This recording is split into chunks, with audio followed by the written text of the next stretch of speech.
I think that the idea of, suburbia is of less interest to the next generation.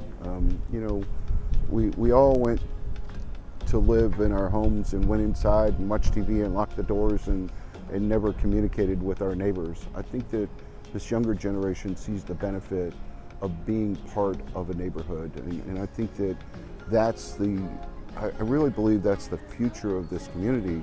There was a wholesale grocer in Louisville by the name of T.Y. Brent. He's a very successful family. He divided this up as this farm. It's listed as the village of Paristown in the late 1800s, and several times.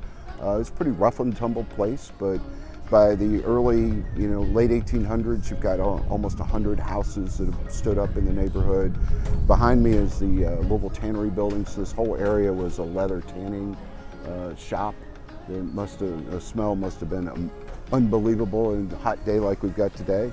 Across the creek, we've got the Ballard Flour Mill, which is the largest white wheat flour mill in the world. And so as part of Reconstruction after the Civil War, all this industry grew up along Beargrass Creek, unfortunately to use it as a sewer, right? But there's a lot of opportunity. Everybody, whether you move into the early 1900s, you start to create a middle class in America, and the innovation of the electric light bulb, you've got all these things happening. Paristown was still a booming place all the way up until the tragedy of really the 37 flood.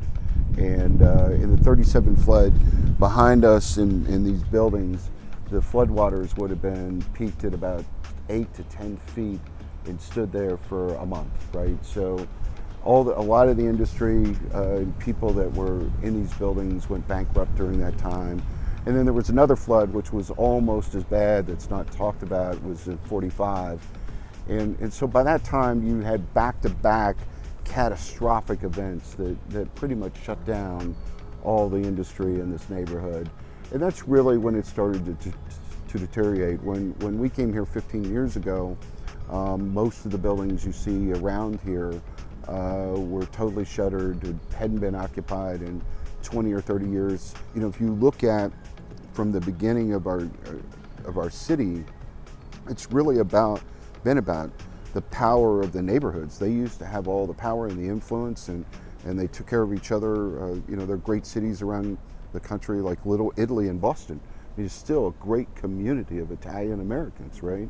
And so, we're hoping that we can create a tight-knit community here and take care of each other.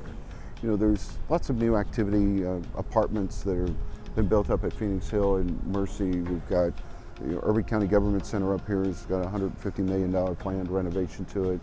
And so what we're trying to be is the entertainment hub for all the people that live around here. Bardstown Road's a 15-minute walk, but we think we can create our own community with coffee shops and pie shops and ice cream, and we really see this as more of a local amenity in a neighborhood.